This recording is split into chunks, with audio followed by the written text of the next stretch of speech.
most popular form of fighting in Taekwondo is known as Olympic style or modern competition sparring. This style gained a Class A status in 1986, which made it an official sport in the Pan American Games, and was selected to debut as a demonstration sport at the '88 Olympic Games in Seoul, Korea. With a team of 7 men and 8 women, the United States came away from Seoul with an impressive total of 11 medals, 4 gold, 2 silver, and 5 bronze. This put the U.S. team in second place, with an incredible first place standing for the women's team. One of the Olympic gold medalists from the '88 U.S. team was the women's lightweight champion, Dana Hee. She began her martial arts training in 1980, and in 1985 made the difficult switch from kickboxing to modern competition sparring. After learning of the inclusion of this competition style in the '88 Olympic Games, she made the decision to pursue a spot on the U.S. team with a commitment to winning an Olympic gold medal. In 1986, she made the national collegiate team, and in 1987, Dana won a place on the national team and achieved her ultimate goal in 1988 by making the United States Olympic team. Dana's incredible success in Taekwondo has been an inspiration to others interested in becoming involved in modern competition sparring. The key to Dana's success was learning how to compete in that style of fighting, then applying her dedication, perseverance, and enthusiasm to build on what she had learned. Now, in this 3-tape series, Dana will share some of her training secrets regarding the basic techniques, training drills, and fighting strategies that made her an Olympic champion.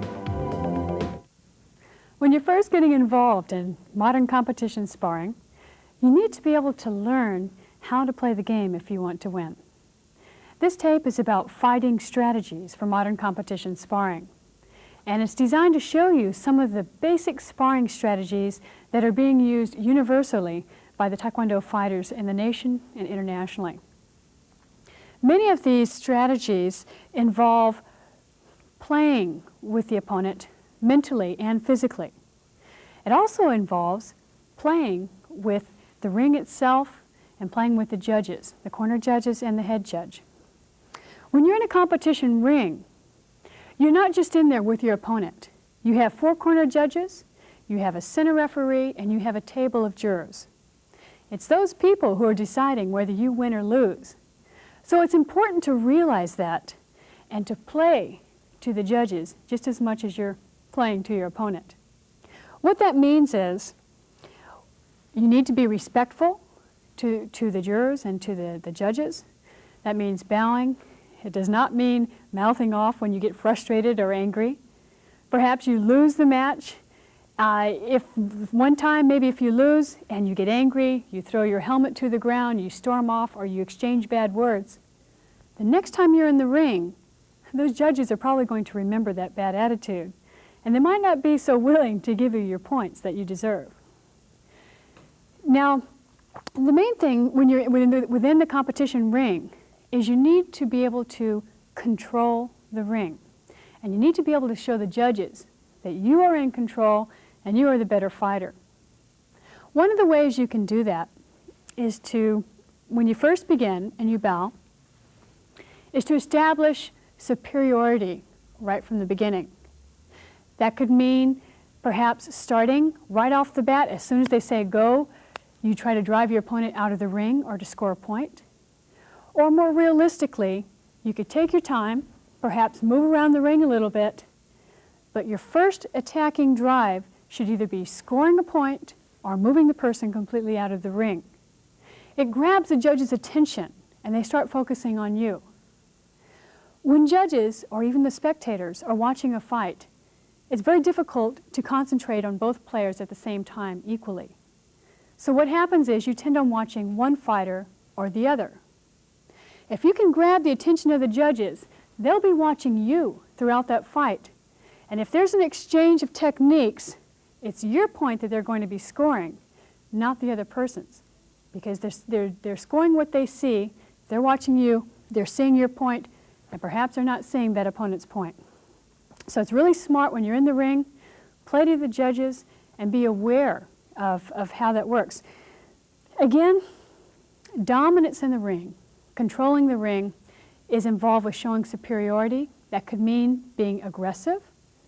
It could mean just being the stronger fighter. Perhaps your points are cleaner and they're stronger. You don't want to be run out of bounds all the time, because the judge will say, well, maybe that person is getting a couple of good kicks back here, but they're always going backwards out of the ring. So who's the attacking person? That must be the superior fighter. You need to be really careful about that. And be real careful about going backwards out of the ring. There are some specific fighting strategies also that will help you while you are within the ring. And what we're going to do is show you some of these. We'll break them down, and we'll give you some examples of the basic ones and then some more advanced ones. Before you begin your fighting strategies, just remember, there are two types of fighting strategies, obviously. There's attacking and there's countering. But for any of the techniques that you're going to be doing, you need to make sure that your muscles and your mind is prepared to do these drills. So in each of the following drills that we'll be explaining and demonstrating, just remember, you should first practice them in a sequence of events. Begin by practicing each movement with a target. Have your opponent flash the targets for the predicted movements, and work on your speed and your timing. Then start practicing with a partner, but start out slow. Do the movements half speed or quarter speed until you get used to them. And finally, practice the movements full speed with a partner, just as if you were sparring. In the video following, I'll be showing you various fighting techniques and methods. If you practice these techniques using this 1, 2, 3 step procedure, you will substantially increase your rate of learning.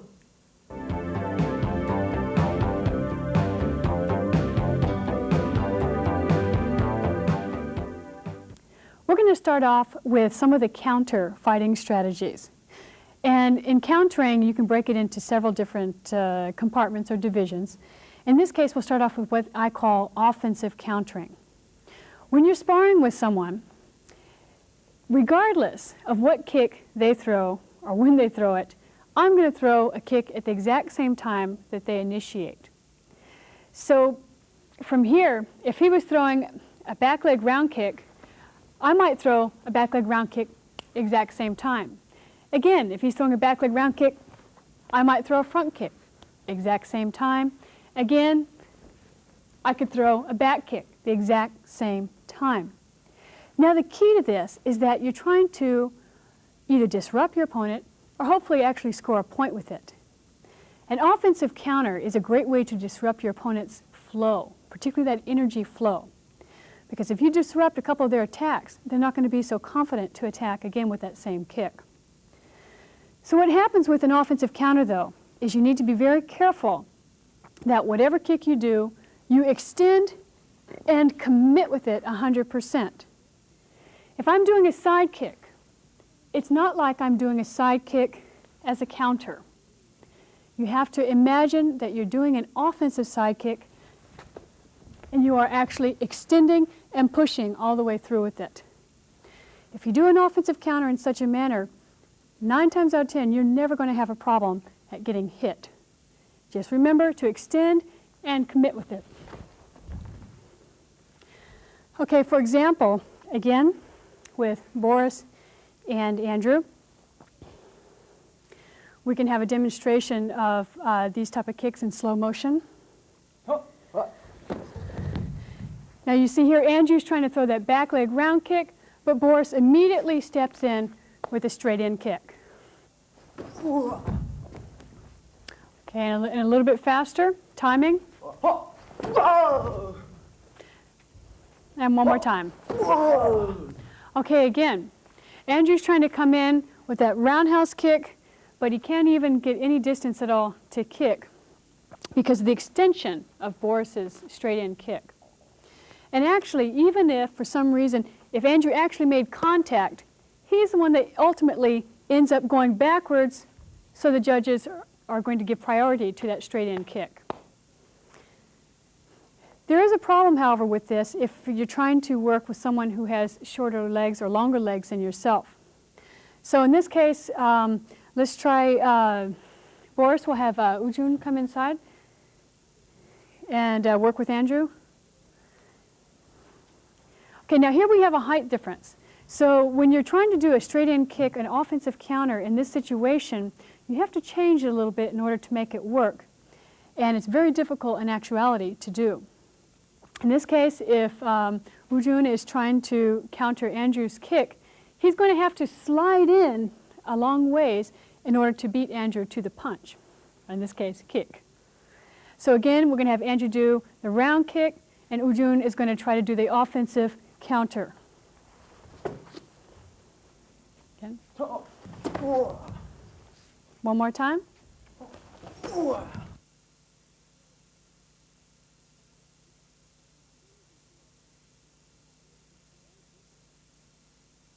Okay, now again you can see what's happening. It's very difficult when you have a difference in the leg reach to be able to close that difference in order to do it.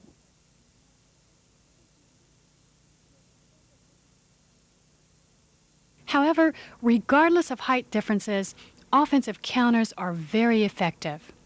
Just remember, if you're going to do an offensive counter, commit with it 100% and extend as if you were the one making that attacking kick.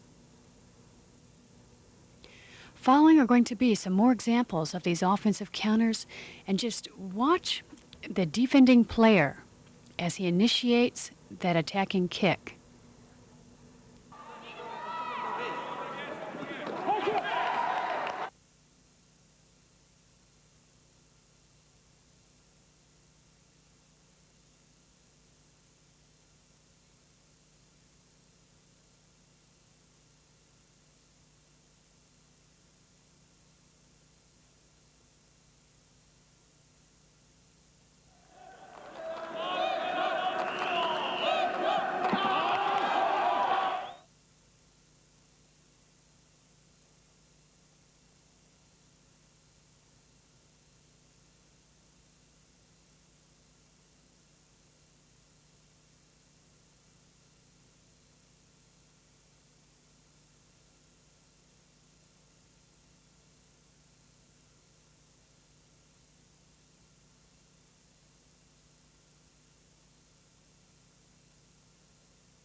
In the situation where you have a difference in leg reach, there are other types of counters that are sometimes more effective, and they're definitely easier to pull off and to score.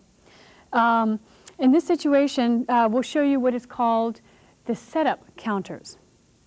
Now, an offensive counter, you stand your ground, and the same time the person kicks, you kick. In a setup counter, you get out of the way of your opponent's first kick, and then you counter. So there's more motion involved, there's movability, there's stepping involved. You get out of the way of the kick at first, and yet you position yourself so that you can counter right away. Now in setup counters, it's very important, there's two rules to remember. It's efficiency of motion and distancing.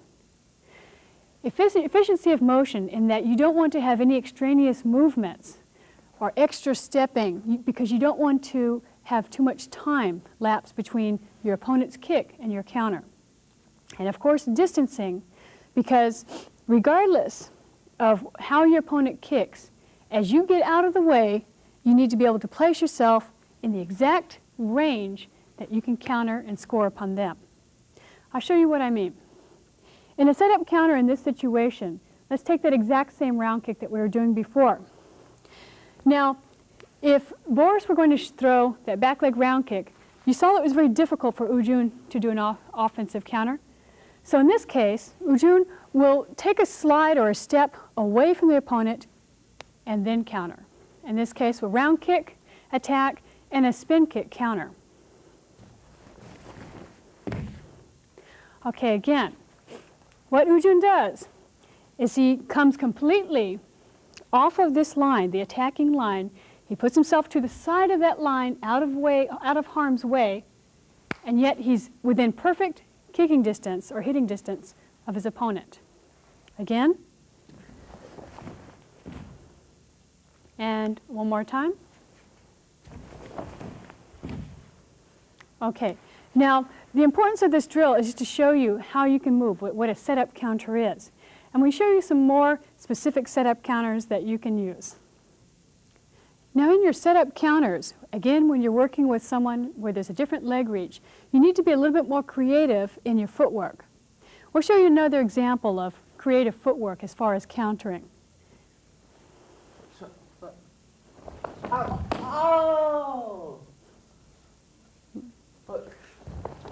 Oh! Again, Ujun moves off to the side and positions himself in the exact striking range that he needs. Oh! So you get the idea of how this works when you have a difference in leg reach. Here you can see the example of using the footwork to set up that counter. Now in this case, it doesn't quite work because the defending player shifts his supporting foot off of the ground and so loses that valuable distance, falling just short of scoring a point on his attacker.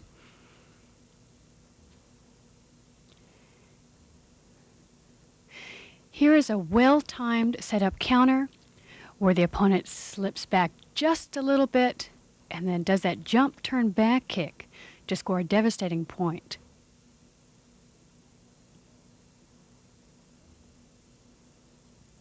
There's a couple of setup counters that are known to be the bread and butter of modern Taekwondo competition.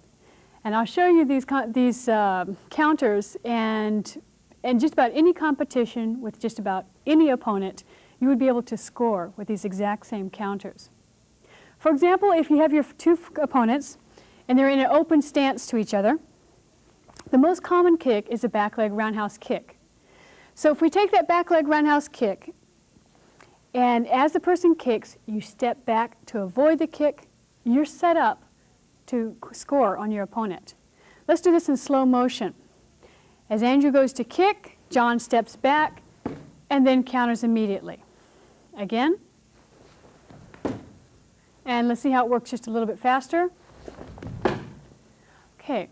Now the key to remembering how to doing this properly is as you're taking the step back, remember to drive a nail through your supporting foot. From here, all I do is pivot, step back out of the way, and then pivot and strike. So again, in slow motion. Okay, now the tendency when you're doing this kick is to actually shift that supporting foot. And I want to show you what happens in that case. As Andrew goes to kick, if John shifts his feet, he's going to end up too close to his opponent to kick within accurate range. Okay, slow motion. Right there. He's cutting off the power of his kick. He's too close to his opponent, and he's not getting himself out of the way. If Andrew extends on this kick, he's going to be hitting John. Exactly. Now, you don't want to take any shot that you don't have to take. Best way is just not to be there at all, and that's why this setup counter works great. Now there's another setup counter which involves a slide, and you can use this, let's say if someone does a side kick. Probably switch your stance, John, and from an open stance here, as John goes to do a step-up side kick, he would normally hit Andrew, but Andrew's going to slide back out of the way and counter with the back leg round kick. Again. And in this type of counter, all Andrew does is he has his knee slightly bent. He puts his weight forward, he straightens that knee, and slides back. One single movement. With his weight is still forward, so he's able to pick his foot up and counter right away. Again here, 1, 2. Now watch what happens if I have my weight back. Here, if my weight's back here, I have to shift my weight forward first before I can actually kick. It's too long.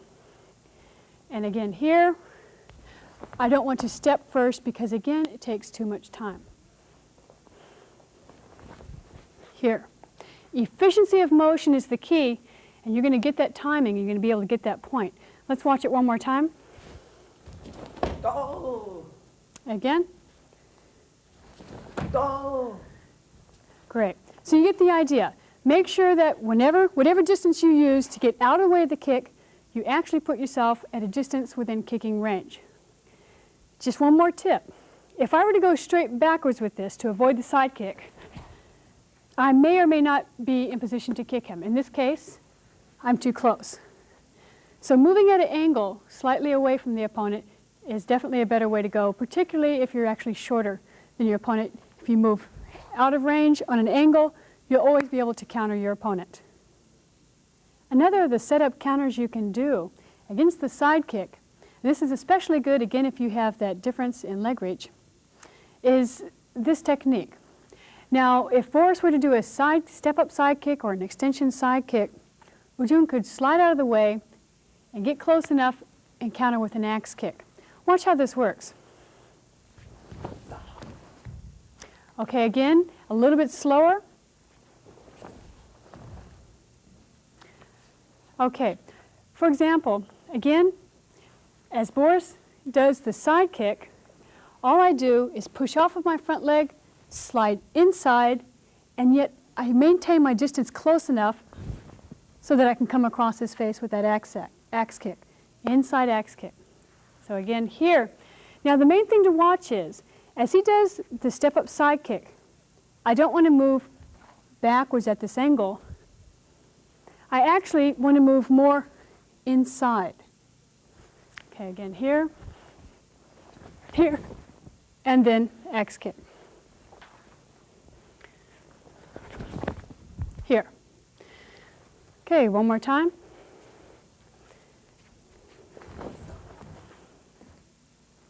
Really nice.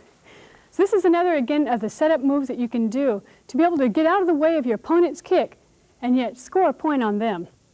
There are times when you're going to encounter an opponent who likes to attack with multiple kicks. Sometimes it's very difficult to get your timing right in order to throw a counter kick in the middle of this multiple kicking attack. Sometimes the offensive technique just doesn't work. Sometimes the setup counter just doesn't work because they're just running you over. They have 2 or 3 or 4 kick combination that seems to run you out of the ring every time. There are certain ways that you can deal with this type of fighter. Basically, you get out of the way of their attacking kicks, but you position yourself so that you're within striking range as soon as their last kick is ended, as their foot comes to the ground. One of the very common multiple kick attacks is a very simple back leg round kick followed by a back leg round kick. Just about every opponent when they're first starting out learns to do this type of kick. So if you have this counter done, it's going to be an easy point for you. Let me show you how it works. If you have each of your opponents, again, from an open stance, in this case, John likes to attack with a back leg round kick, trying to score here, but he always follows up with another back leg round kick just in case. If you happen to know this, watch how you can move out of the way and yet position yourself for a counter. In slow motion, exactly.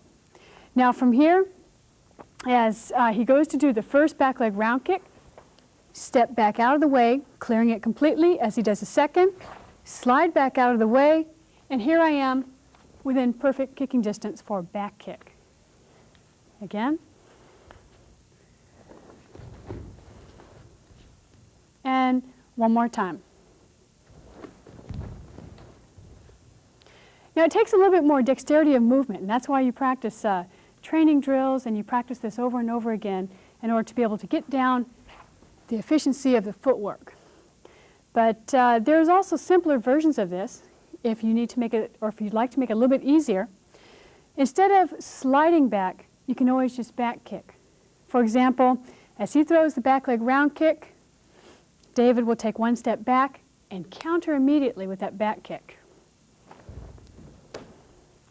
This is a perfect setup because you happen to know that your opponent is going to throw that second back leg round kick.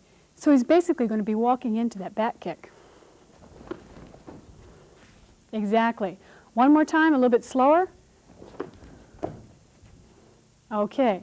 Now, an excellent way to practice these techniques is just take the exact same attacking technique, the double round kick, and be more creative, more inventive with how you want to counter it. In this case, we're going to watch David counter the exact same attacking technique. See what he comes up with. Oh. Ah, okay. One more time again. Okay, and what we have here is something very basic.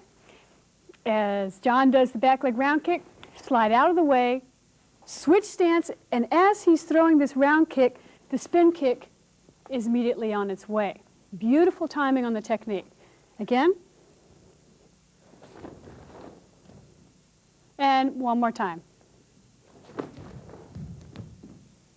Okay. You get the idea. You can be creative with any of these attacks. The best idea is to take attacks that are very common and then figure out how you can counter them to the best of your ability. Another very common multiple kick attack is what's called the fast kick round kick. And again, this is something that a lot of players use, so it's really good to know how you can defend against it. In this case, if I were to do a fast kick with Andrew, he would step back to avoid the first kick and then spin as I go to do the second kick. Slow motion here, and as I kick, he spins. Let's watch how it works. Again, slowly.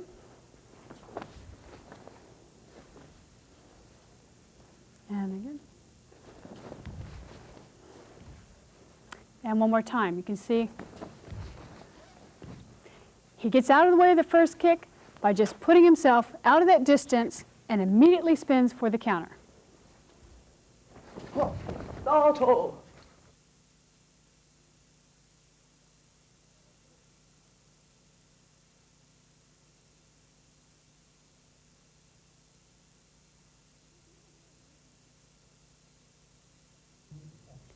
There's another variation on this kick that I'd like to show you that's particularly effective. Let's say if you have a difference again in leg reach. So here again we have Boris and we have Ujun. Boris is going to go ahead and initiate the kick, and Ujun is going to slide back initially and then watch what he does to counter that back kick. Push kick, exactly. Again, round kick, back kick combination is a attack combination that is done all the time. Let's say you spar your opponent the first round and he's done it 3 times already. You can anticipate that and go ahead and time that push kick to knock him down on the ground or out of the ring. Okay, let's watch it in slow motion. Let's say Ujun was within striking distance here. He gets out of the way of the first kick and then goes to push as Boris does the back kick. And one more time. Basically all it is, you bring your foot up and straight down, preferably on the hip.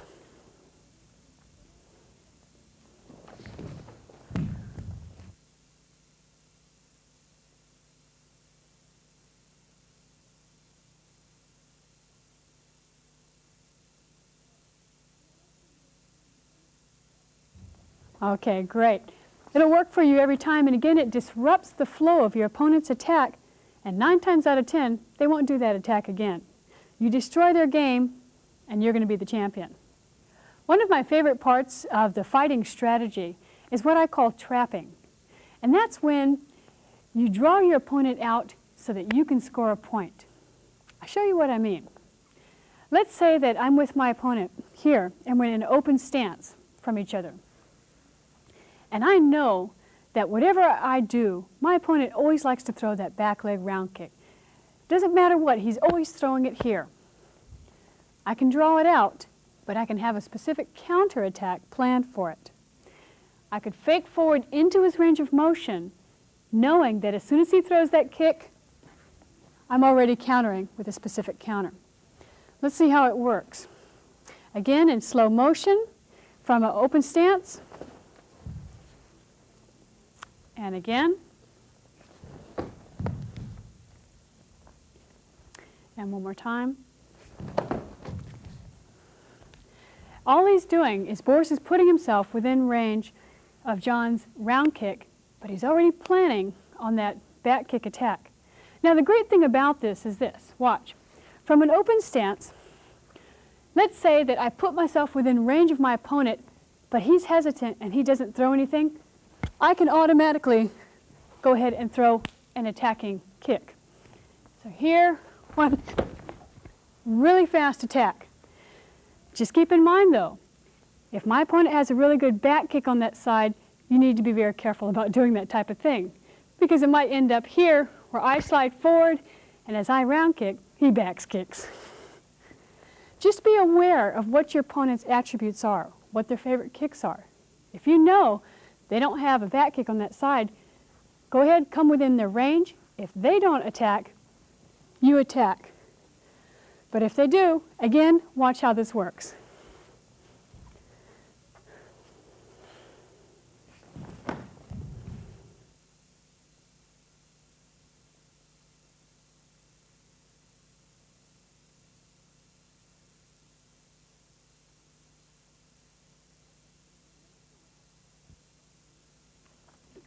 Okay, we also have the exact same thing, but it's a trap from a closed stance here. As if my opponent is in a closed stance and I know again that he likes to do that back leg round kick, I will step forward and put myself within his range of motion, but I know he's going to kick, so as he kicks, I get out of the way and then I can counter with any type of kick. Let's see how that works. Slow motion. You put yourself within their hitting range to draw off that round kick and then get out of the way and counter. Okay, a little bit slower. And full speed.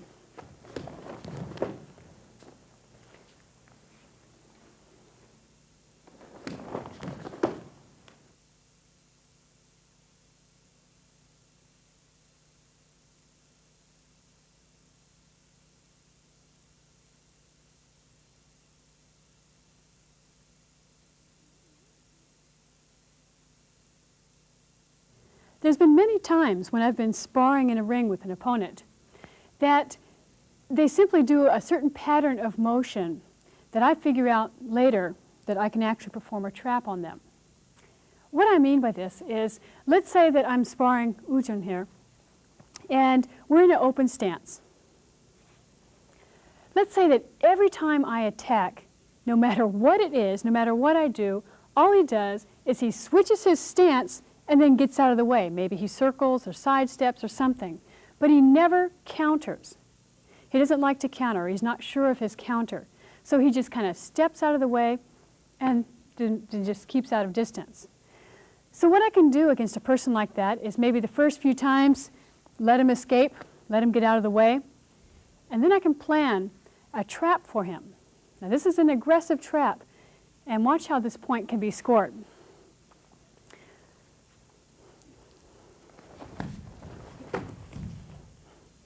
Okay, we're going to break this down a little bit slower. From an open stance, all John does is step forward just to give him the motion. Now, Ujun automatically, he switches his stance, but he's kind of like not ready or prepared to do a counter. Maybe he's going to planning on going backwards a little bit, but John has anticipated this and steps forward and spins with the back kick. It's a long-reaching technique, and it'll score every time against an opponent who likes to do this type of thing. Let's try it a little bit slower. Perfect. And a little bit faster. Okay, now the key to this is in the timing. As let's say Ujun and I are sparring, open stance. This initial step here, there is a slight pause. You want to get your opponent to relax and then pounce on that relaxation and catch them before they can move. Maybe the first couple times you do this, you just step forward and you don't do anything. You don't follow up. You just kind of move around. Second or third time you do it, after you step forward, relax for a second, and then explode on the attacking kick. Again.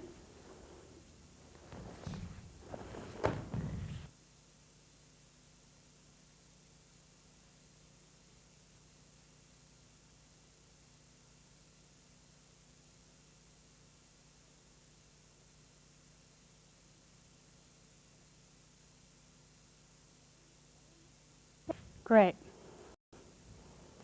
It's all in the timing. One more time.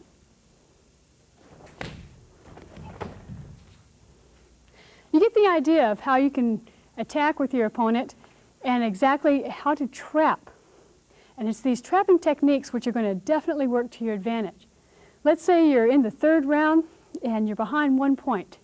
You have to score a point in order to win. If you're relying just on counters, you may or may not have an opportunity to score a point. But if you know how to trap your opponent, you can score a point every time.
Now I think we've covered all of the basic approaches to fighting strategies. We've gotten some of the basic countering, the basic attacking, and of course some of the basic trapping. Now what we're going to do is have a little bit of fun, and we'll try to show you some of the sparring strategies that each of these gentlemen and myself use in the ring. In this case, we're going to show you a technique that's definitely a little bit more advanced, but something to give you something to think about, and I'm sure you can come up with your own creative versions of it. It's actually a form of a trap. Watch how it works, and we'll try to explain it for you. Watch it. Whoa! Okay, one more time. Whoa! Okay, what's happening is David is spinning in place, trying to get a reaction out of Andrew, but it doesn't quite get the reaction initially. So after he spins, he actually steps forward one more time, and it's almost a sure thing that Andrew's going to counter with something. And so it leaves him open to be scored upon. Again. Whoa! Whoa! Whoa!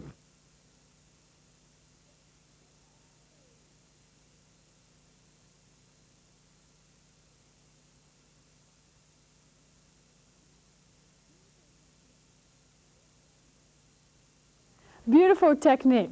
It's a great trapping technique, and it's something, again, more creative and a little bit more advanced. Another fun technique, and again, it's something that you'll probably have a chance to use quite often, is when you're sparring someone and you end up getting in really close and you're not quite sure what to do. You're kind of tied up here on the inside. Happens all the time, and let's show you how David gets out of that and tries to score a point with it. Watch it! Watch it! Ow! Ow! Okay, one more time, let's watch it. Watch it! Ow! Ow!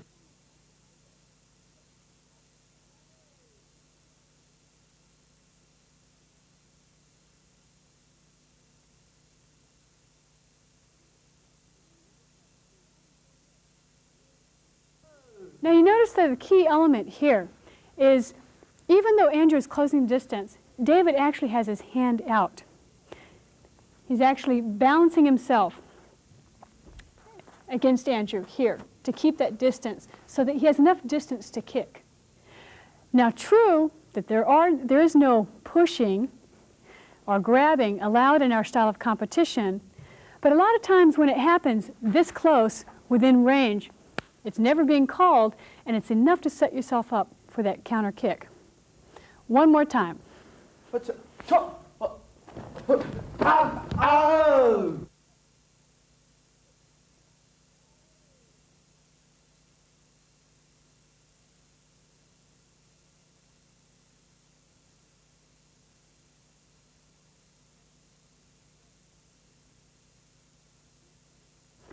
Great. Thank you very much. We have other kicks that we can use. Again, they're more advanced kicks and give you something to think about and something to practice. It's the same type of philosophy. Let's say that you end up closing the distance again, and watch how Andrew handles this with the triple round kick. Watch out! Back, go! Watch out! Back, go!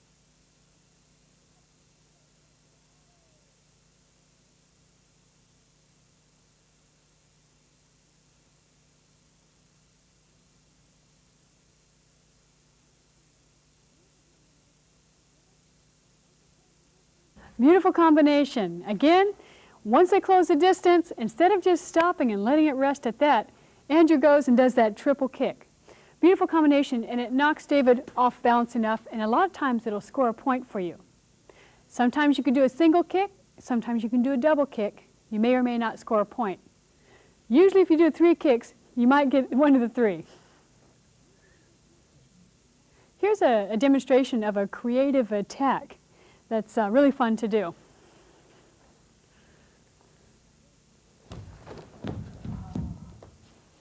And one more time. This involves a double kick. And what Ujun is doing is he's waiting. As soon as Boris steps in as if he's going to do a kick, Ujun reacts, but with a double kick.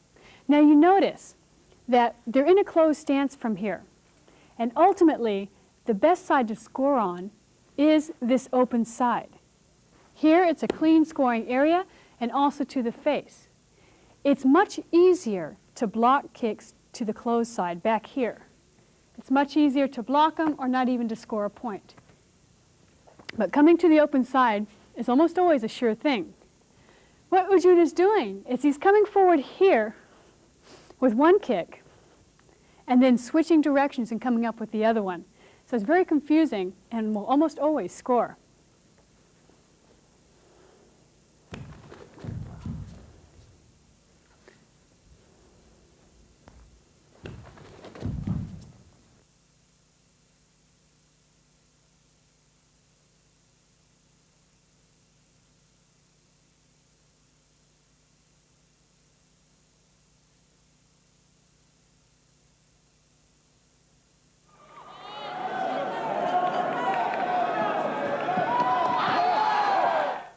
Here's a beautiful example of a creative attack.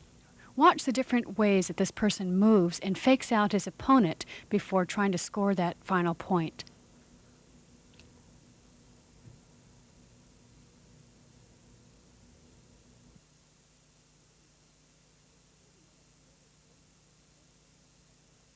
Here's another creative version, a more experienced technique with Boris and Ujun.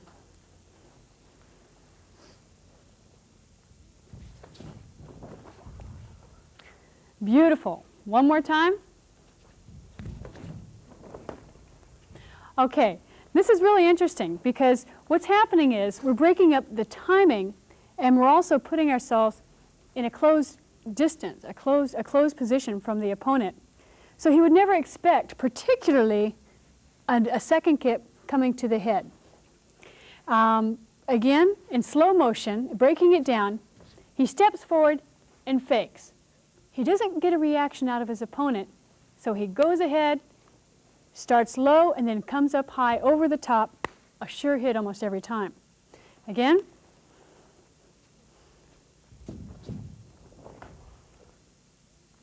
Particularly because it's coming from the back side from a closed position, this technique will probably work for you. Let's see it one more time.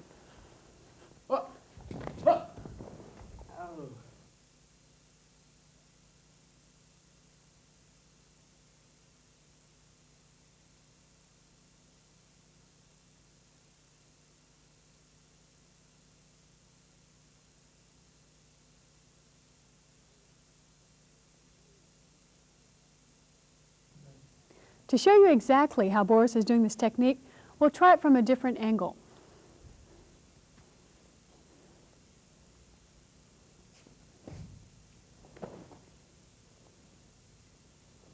And again.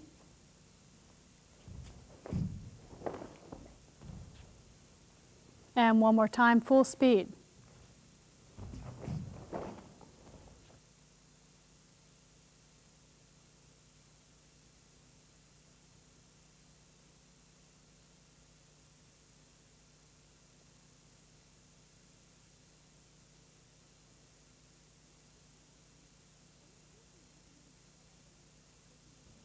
Although punches aren't used that often, they can be a ready tool to set yourself up to score a point. Or at least they can be used to disrupt the flow of your opponent's kicks.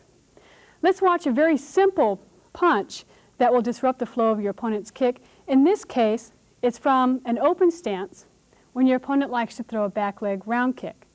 Let's watch how it works. And one more time. Okay, now what's happening here is, let's say that John goes to throw the back leg round kick here. I'm within easy scoring distance. All I do is bend my legs a little bit and step inside at the same time. Just in case I want to drop my arm and block that round kick here, and I might as well take advantage and put him on the defensive, get his body going off balance and backwards by punching him at the same time. Here. Now, if you're going to punch in Taekwondo, the best way to do it is not to do a proper punch. You don't want to snap your punch. Here. You actually want to push with your punch. Keep your elbows straight, your arms straight, and push with your body into the other person. Again, here. Bam. One more time. Here. Okay, let's see it in full action.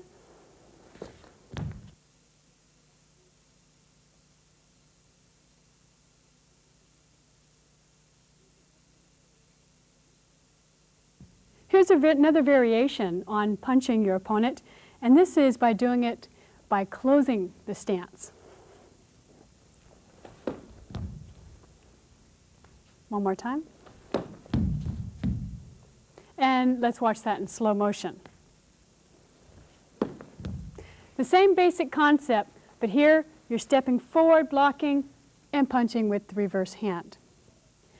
We have another punching technique that we can do that involves a little bit of stepping. In this case, David will demonstrate how to use this. One more time. All he's doing is sliding off to the side, getting himself off of that line, off of that attacking line, and then coming in with a safe and clear punch. Now, the purpose in doing your punch at any point in time is going to be to set up your opponent.